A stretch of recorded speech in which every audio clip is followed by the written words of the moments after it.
All right, welcome back to the Alpha Omega Biz Dev Podcast.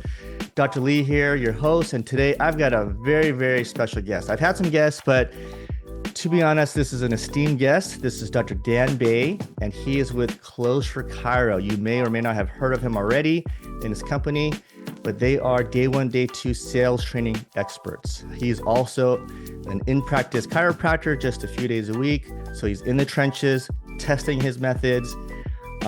But yeah, just honored to have you on the episode today, Dan. So thank you. Awesome. Thanks, John. Thanks for having me. Thanks for whoever's listening. Great job with Alpha Omega. I've watched you go from, rock star practitioner. Just to let everyone, let listeners know, because I know you're too humble. I would say the practice that you have built is probably top 2% worldwide. And then seeing you launch Alpha Omega is pretty cool. So great job, Awesome. everything you're doing right now. Great, appreciate that, Dan. So for those of you who don't know our history, so Dan and I go way back. So I actually was a student of Dan probably more than 10 years ago at this point. Yep. And yeah, I sat in on one of their original kind of boot camps that they used to do in Costa Mesa, California. Actually, my current associate, who's been with me for 5 years, was actually there too for his first boot camp, and actually was a big part of why I asked him to become my associate 5 years ago, because I knew he had that training with me a long time ago. But yeah, I go way back with Dan to then. You really helped me to take my day one, day two communications to the next level. And I still use the principles and format and outline that you taught me. And I got to say, my day one, day two is ultra confident. It's refined, and I have pretty much no doubts with any patient going day one, day two, that I'm not going to have any issues, right? Yeah. When I was younger in practice, I used to get nervous on some day one, day twos. Sure. Especially if it was like a CEO type, an attorney, like a really important person that knew business. They would kind of rattle me and make me nervous.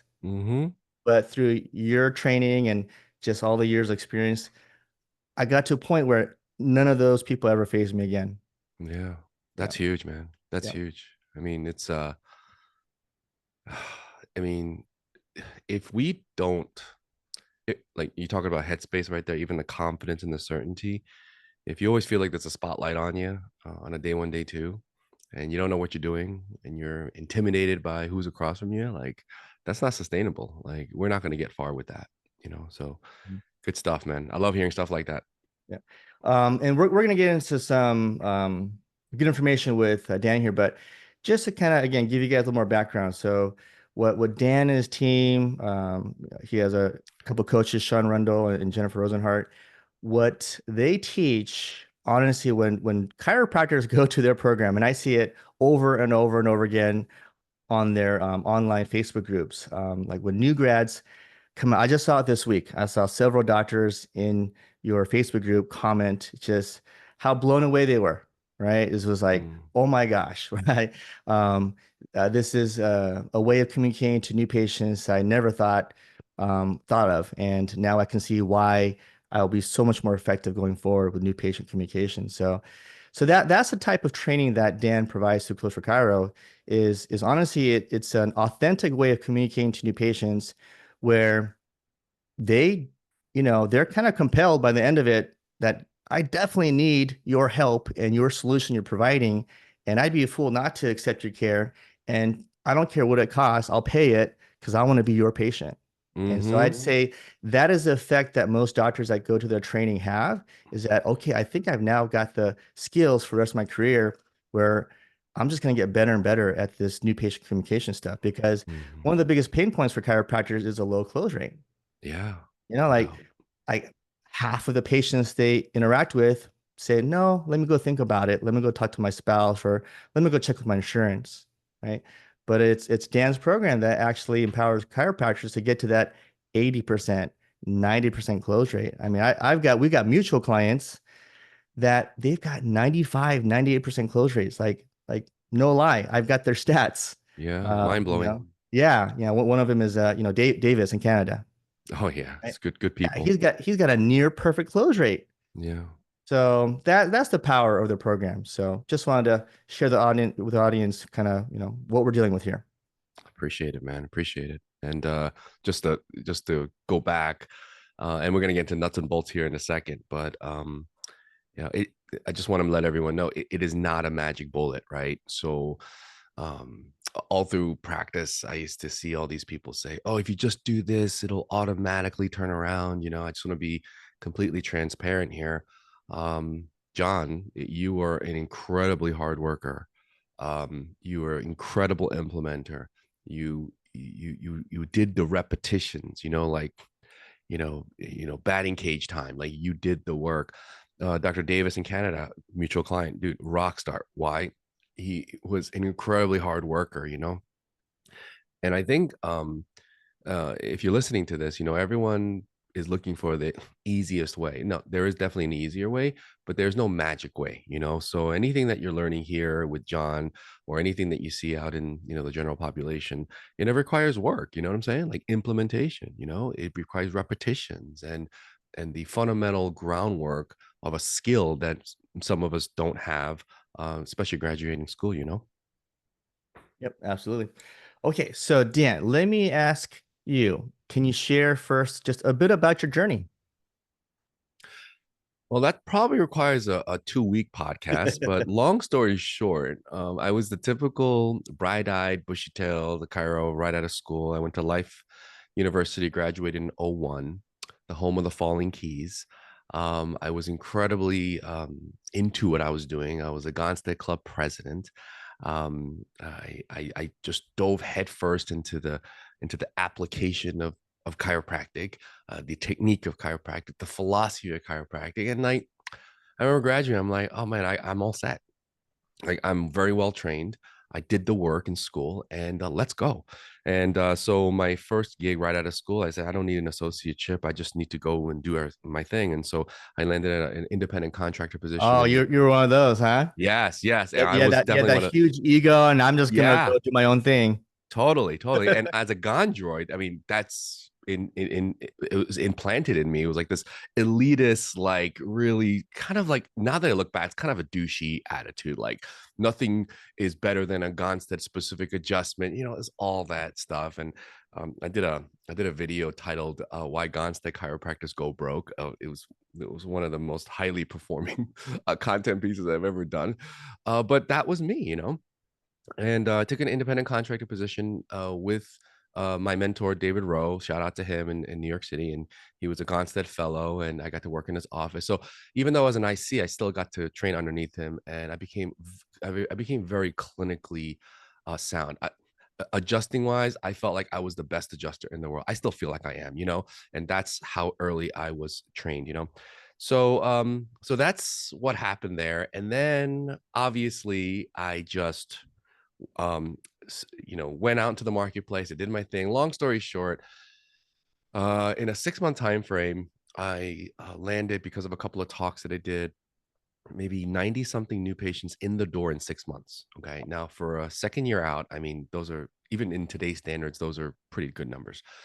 And 3 months later, not even 3 months later, 10 weeks later, when I did my stats, because I was like, where's the money, where's the people, like, where's everybody? After that, 10 weeks later, only 7 or 8 of them were still under care at that point. Yikes. Yeah. Yeah. Yikes is right. And so every time I talk about it, I still get kind of choked up, because I still remember that feeling, John. You know what I'm saying? Like, I was counting my chickens before they hatched, and I'm Mhm. like, I'm all set. I've already had my eye on a new apartment. At that time, we didn't have kids yet, but we're, planning vacations and all this stuff. And I was able to, we're Korean, so there's, the culturally, like, I'm gonna buy my parents, a huge gift. I had all this stuff lined up, and then within a matter of 2 months, it's like nothing. And I went down this really bad rabbit hole, and I was like, maybe it's chiropractic, maybe it's not what it was cracked up to be. Maybe this sucks. Maybe there's a problem with the service. Maybe there's a problem with the fundamental philosophy of it. So I questioned a lot of that. Mhm. Um, and then a patient of mine, which was a buddy before that, it was a poker buddy, and he's a real estate agent, and he's like, Dan, I see you around here. I think you have a sales problem. And I was like, doctors don't sell. I'm a chiropractor. Selling is not what we do. That's sleazy. And I'm not going to force people to do something. I'm not going to trick them. Typical response for a unsophisticated business person at that point. And then, long story short, after some time, I surrendered to it, and then I started learning everything about sales. When I realized that sales in modern times is not about that at all. If people think that sales is like sleazy or it's browbeating, that's the antiquated notion. It's not really what it really is about. And then so I started the journey on learning everything I needed to know about sales. But unfortunately, I had to find it outside the profession, John. You know what I'm saying? Like Of inside course. the profession, there was nothing. They avoided the word sales. And if it Mhm. was something about sales, it was all about being enthusiastic, doing cartwheels into the exam room, vibration. Now, listen, I'm not saying this energy is not a real thing. It absolutely is. But at that point, man, like I needed something pragmatic. That's Mhm. how my brain worked. I needed like a workflow. I needed the why behind the what. And I needed a scientific, like linear way for me to think about this. And unfortunately, I didn't get in chiropractic, but I got it somewhere else, whatever. It took me 10 years to adapt what we were learning outside the industry from, by the way, pharmaceutical sales. Everyone thinks that's like the monsters. You know who the biggest salespeople are? It's medical equipment sales. Those guys, I mean, their numbers are just astronomical, and they were the best of the best. So I went to them, and these are people who are selling like, $4 million Da Vinci machines, like those like those those robotic surgical things. Mhm. And Mhm. so I went to them and I learned a lot: real estate sales, car sales, all big ticket sales, and took that and I adapted it to my own practice selfishly. I wasn't had no plan on teaching it, and the rest is history. Awesome. Awesome. So, and I can relate. About 4 years into my practice or career, I thought maybe I had made a mistake and I was going to fail out of chiropractic. So, Yeah, yeah, yeah, I've been kind of at that rock bottom as well. But those moments are kind of what make you turn things around. no doubt. No Hmm. doubt. And listening to this is, I think, my motivation and John's motivation as well. Whoever's listening to this is like, we want to save you the pain of that if we can. And since you know what that feels like, John, I mean, that's a bad place, man. I mean, Hmm. that was a really bad place. It's like I don't wish that on, well, I do wish that on some of my enemies, but most people I don't wish that upon. Yeah. All right. So then thinking back, to the very beginning in your journey, was there like an aha moment that inspired you to really decide to dedicate your expertise that you learned outside of chiropractic in sales and to train chiropractors how to do that? Was there Yeah, that moment? there was definitely a moment. We're gonna fast forward about let's see, 5 or 6 years, and obviously that process that I was trying to develop on my own was working very well, and I had buddies in chiropractic, the people I graduated with, and we would talk, and this guy would say, I'm having this issue, this issue, and we started talking about it, and it's funny because when you do something so systematized and consistently over time, you forget that you actually had to learn that skill. You know what I'm saying? Until you talk to somebody who doesn't have that skill. So that was the aha moment. I was like, wait a second, what are you doing? Mhm. Really? You're showing a video on day one, like before they even meet the doctor? You're I don't know, you're doing group reports, okay, whatever, like all the antiquated stuff. Mhm. And then and I said, oh dude, no, that's not how it's done anymore, whatever. And then I realized, oh my god, like you don't know how to do this. And so obviously I helped him with it. And then he said, it wasn't my aha, it was his. He's like, dude, like you do understand, like most people don't know how to do this, like you should teach it. I'm like, huh, maybe I should. But that just kind of stayed in there for another 5 or 6 years, until we finally made it official years later. But that was the aha moment. Yeah. And I can relate. Yeah, so after doing it for so long, you realize that maybe what comes naturally is not so easy because Right. I run into that with our clients too. Like we'll be talking about something and I'm going over it too fast and they need me to slow down and I have to realize, oh, that's right. They're learning to do this for the first time Yes, and yes, there's steps to this. Yeah, yes, absolutely, absolutely. And you don't know what you don't know, right? And correct. and just going on the other end of it, I often have to remember what it felt like to learn something new, right? Which is why, maybe we'll get to this later. One of my personal things that I try to do is I try to learn something new like every month. So for example, last month, I can juggle 3 balls and I just try to juggle four. I mean, it's total mind F. It's like it Mhm, totally messes with your head. But I see the guys on YouTube doing it. I was like, looks so easy. And that's the thing. Like when you watch other people do it, it looks so easy. But what you don't know is how much freaking work it took to make it look easy, you know? mhm, mhm, And then this month, I'm learning how to play um, Thunderstruck on piano. I don't know, like it's I don't really play anymore, and then I have to watch the little YouTube videos. But if I'm always constantly trying to learn something new, even though it's just very elementary and stuff, it reminds me, oh shit, like this is what it feels like to like do something brand new. Like mhm, I feel dumb, number one. I feel like, why does this guy do it better than me? Like you ask all these questions, you know?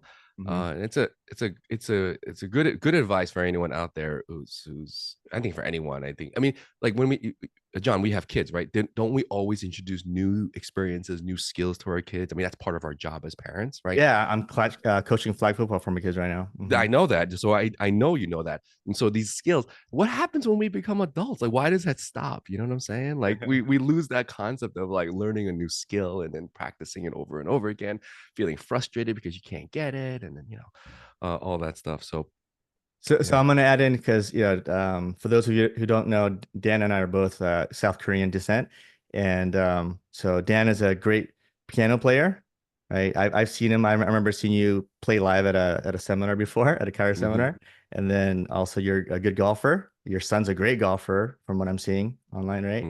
Hmm. So yeah, that it's like the typical Korean upbringing, right? Like your parents like mold you into a great musical instrument player, great golfer, right? Yeah. And Although I don't play violin though. I don't play oh violin yeah, though. Yeah. my Korean typical story is that my parents, we immigrated.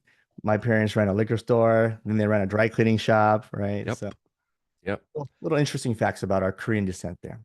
You can, Totally right. And it's funny because if you look about it culturally, I mean, one thing my parents taught me without teaching me is not to be afraid of boredom. And that's a great lesson even for kids today. Like they're so afraid of boredom. Like they can't work on something unless always stimulating. You know what I'm saying? So because I Mhm. just remember just being forced to practice piano, and it was brutal. But I feel like I was like trial by fire. It's like I learned how to like just dig in and just get it done no matter what, you know what I'm saying, and just know on the other end I'll be okay, like I'll survive it. So Ah, um so then now I'm seeing. So then the dedication you put into Close for Cairo, and because I know you're working your butt off all the time to just keep it going, keep it growing, probably roots back to the dedication you put into that kind of stuff, to playing piano, of learning course, golf. Yeah. yeah, of course. And Awesome. and we understand that concept, right? As parents, like we teach that to our kids.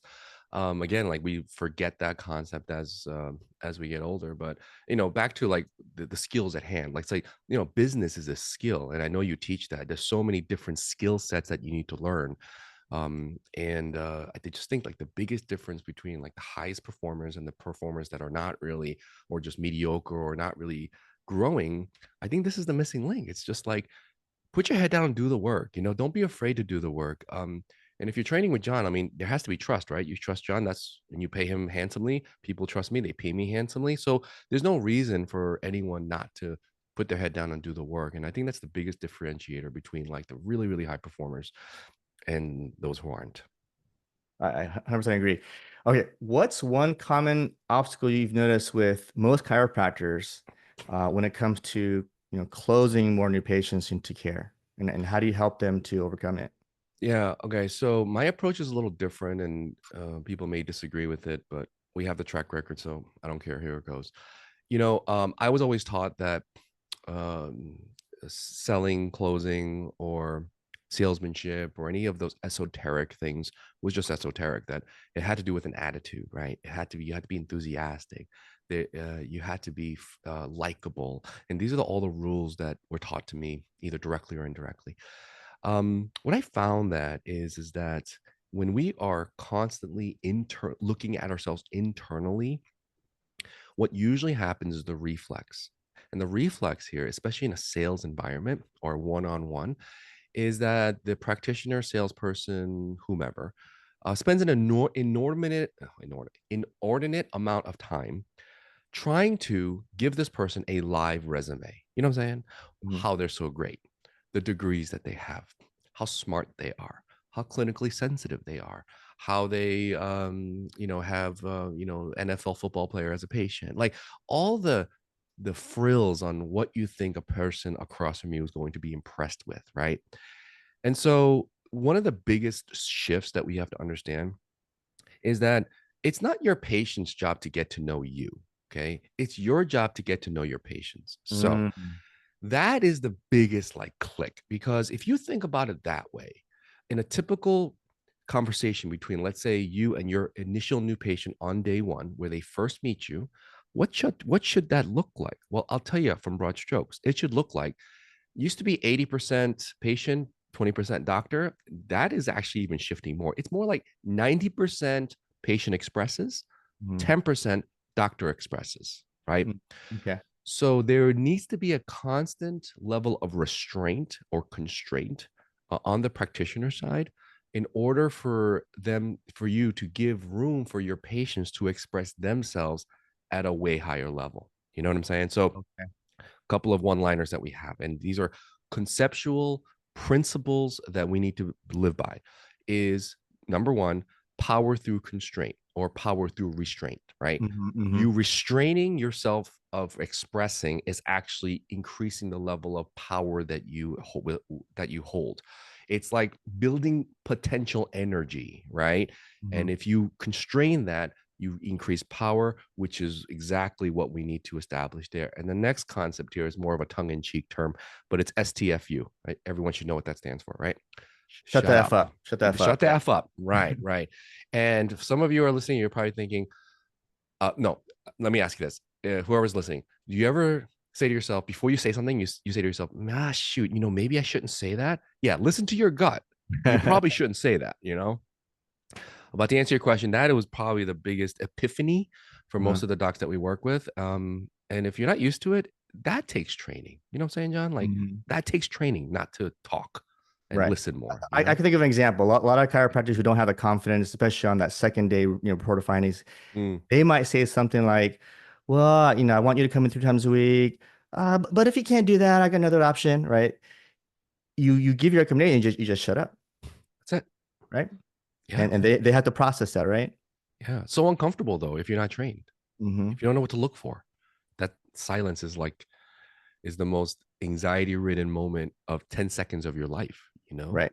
Right. Yeah, but you have to be I think prepared. this also, what you're talking about, which I 100% agree, it should be all about, like, mostly about the patient on that first visit. Get them Mhm. talking, get them expressing, get them sharing all the details that you need to really analyze their situation, come up with a solution.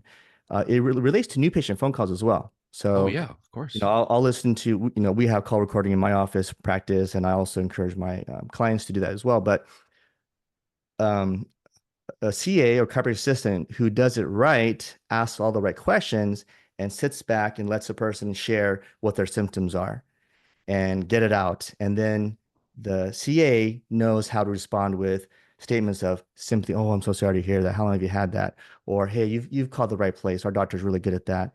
But the ones that don't do it right is they just start talking, talking, talking, talking, talking. "Oh, okay, well, I can get you in tomorrow at 3 or 4. Which one would you Right. like? Blah, blah, blah, blah. Oh, have you been on our website? Oh, let me show send you the form. Blah, blah, blah, blah. And it's just them talking, and now the patient's sitting there like, okay, just hearing all this, and now they're getting turned off. Yeah, no doubt about it. Across So the board. it I mean, there's relates. other examples. Yeah. Not even like CA new patient, which is critical.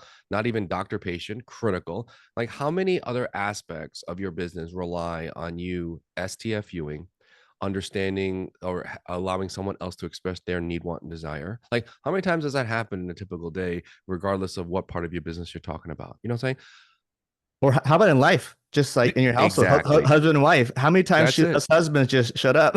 Yeah, yeah. I mean, one of the most impactful books that I read was Men Are From Mars and Women From Venus, John Gray, Dr. John Gray.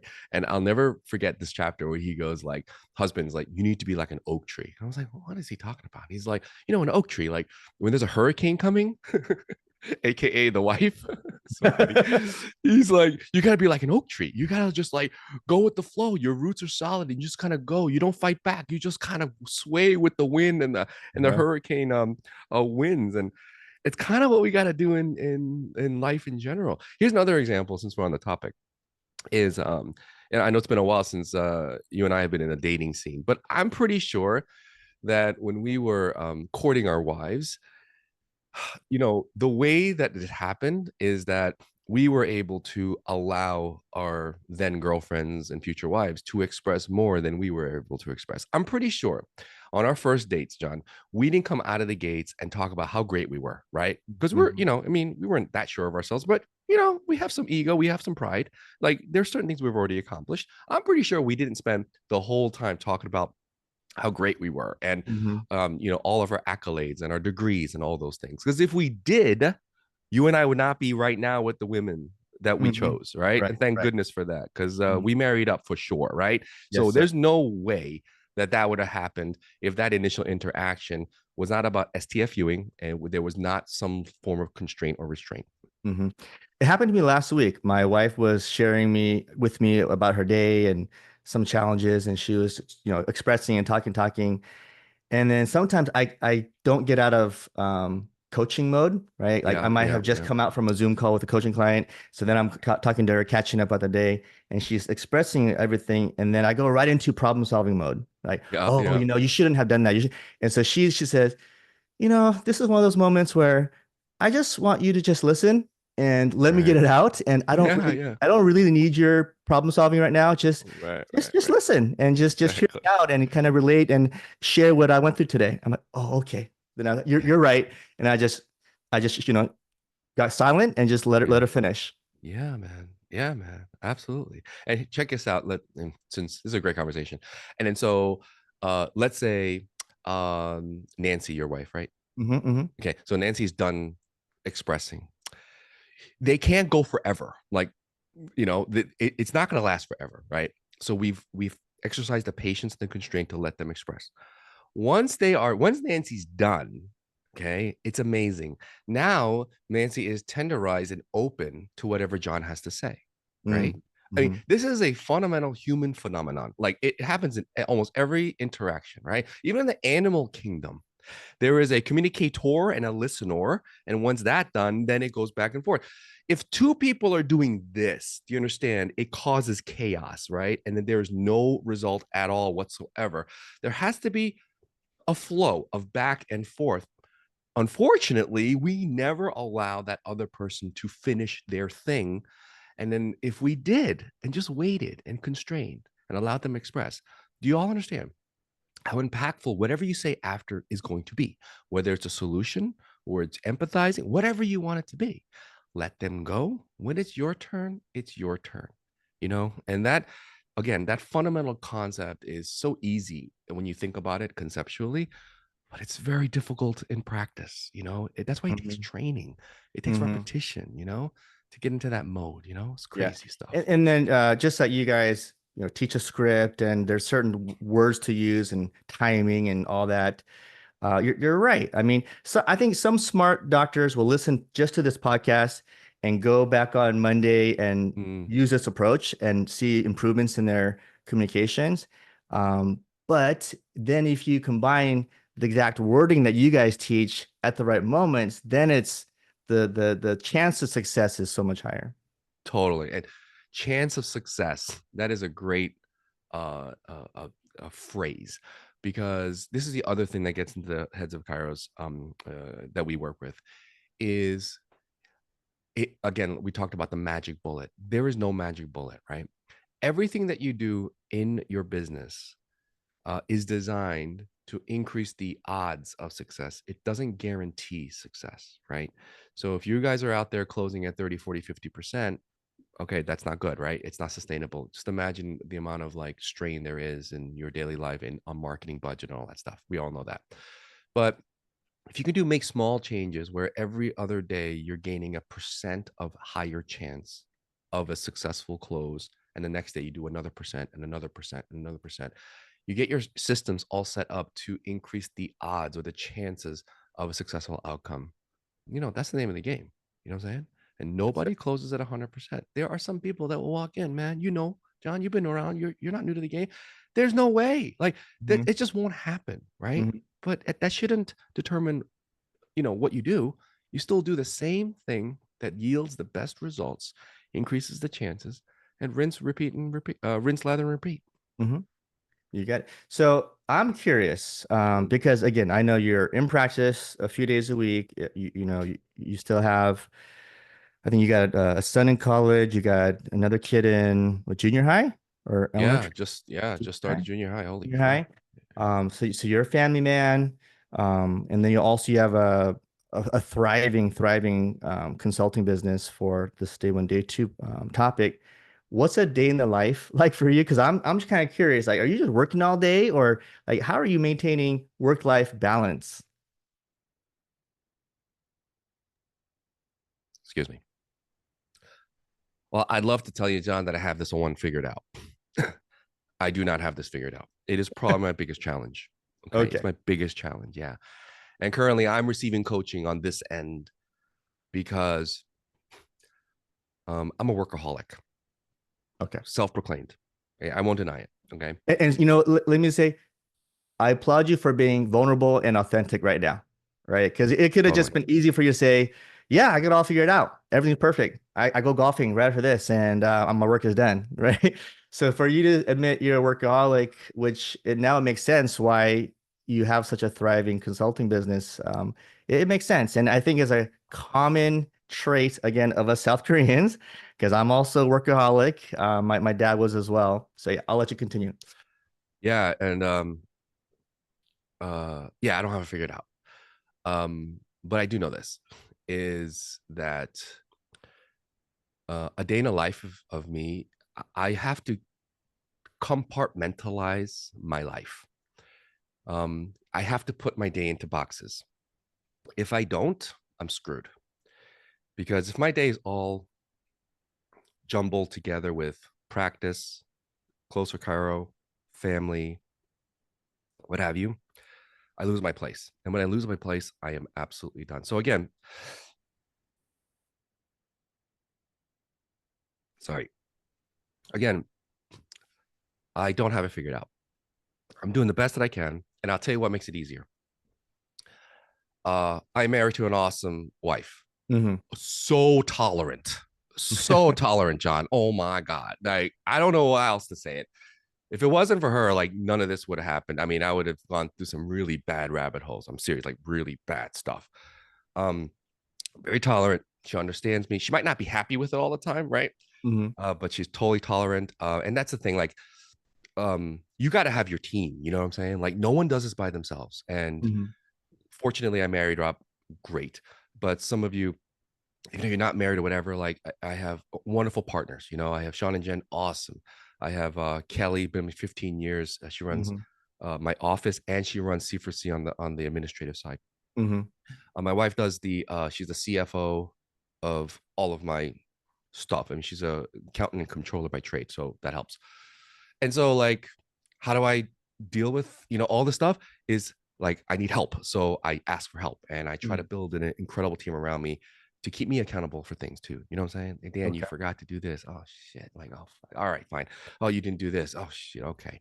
And Hmm. my team keeps me accountable. Doc, we have to talk. Oh shit! Like, what did I do? Like that's even though I'm their leader, you know what I'm saying? I hate that word. Like, it's not a. I don't see life as like I'm the top dog and everyone's underneath me. I never really worked that way. What I like we're all kind of on the same level, right? Okay, my decisions do trump, but I don't make decisions on my own. You know what I'm saying? Like that's why it's so hard for me to make decisions. Like that's why it takes me forever. Not because I'm just like, should I do this? No, I'm consulting X, Y, Z, A, B, C. I sit my wife down and do this, and we make a decision. That's on the business side, but that's the same thing on my personal side, right? I Hmm. mean, it took me like, John, literally 3 months to pick a freaking grill for our new backyard. 3 months to pick a grill. Why? It's not that I'm undecisive. I can pick one, but thinking, all right, shoot, what do I get? I go to my wife. She said, "What do you think?" And so this because is my process. And maybe I'm just afraid to make a decision on my own. I don't know. Like again, I have not figured this out. But if someone out there has figured it out already, like, oh, I'd love to talk to you. Like, this is like what I'm trying to figure out, like right now. So, again, I wish I had an answer for everyone, but I don't. Okay. So I think your schedule is what? Monday, Wednesday, Thursday, chiropractic? Monday, Tuesday, Thursday. Monday, Tuesday. Okay. So Hmm. then your Wednesday and Fridays are probably fully dedicated to Close for Chiro. Yes, actually, it's Monday, Tuesday, Thursday. I'm working close for Cairo in the morning before I see my first patient Mm, during lunch, and my practice is running like autopilot, so it unfortunately doesn't take that much bandwidth to do that. I just have to pretty much show up. Everyone takes care of everything else. Wednesday mornings, I'm working close for Cairo. At like 2 o'clock, I'm done and I'm with the kids. okay. Thursday, same thing, and then Friday all family. I'll take a couple of calls in the morning, maybe. What's today? Is today Friday? Friday. Yeah. Oh yeah. So I'll take calls like this. And then the weekends I'm chasing my kids around either on the golf Okay. Yeah. course or the So I baseball mean, field. there's definitely some work-life balance in there. Good. Yeah. Awesome. Awesome. Go. Well, Okay. I'm glad to hear that. Yeah. Yeah, because I thought maybe you were just working like all day on your non-chiropractic days. Well, however, I mean, like time commitment, yes, but let's also think I also think that when I'm thinking business, I'm always working. So in my mind, I'm working in my head 24/7. You know what I'm Never saying? shuts off. Never shuts off. So for me, my time is relative. So it's like, where's my brain at? I got the Mm. kids on the couch, watching a movie, and maybe you relate. Like I go into, I completely check out of the movie, and I'm thinking about like a new content piece I want to do or a new idea or whatever. Like, I don't know, is that right? No, I should be present with what I'm doing right now. Again, big challenge. I can relate. Okay, so this has been awesome. I honestly this has been probably one of the most engaging, entertaining, fun interviews I've had on our podcast. So thank you, Dan. How can doctors, chiropractors who do want to take their day one, day two expertise to that, higher or masterful levels, how can they start with you guys? Reach out, I guess. Website is www.closeforchiro.com. Sure. And I'm going to have We're a link provided and have this on the screen as well. awesome. Appreciate that. But the best way to engage is before you actually even call us, is get to know us, right? And that's really why we have so many so much content out there teaching our docs to do the things that we're teaching them to do. We're not really shy about letting out our content. So it's all out there. It just may not be in sequential order. You may not be to implement it as quickly as you want to, but you'll get the concepts. You'll understand what we're trying to accomplish. You'll see our culture, which is also very, very important. And you'll also be able to see how this would fit to your current business and your practice and what you're looking for, and then hang out with us for a while. And then at some point, if the timing is right, you reach out and we work together. But I'll tell you this past class, John, I don't know if you know this, but no, you don't know this. I'm telling you right now. We've had docs in the seats. And obviously the question comes up like, how did you find us? They're like, yeah, I've been following you guys for like 6 years. Wow. 6 years. Long game. Thank Long game, man. Long game. And that's, I guess I'm telling that story because I want everyone to understand this is a long game. Long game.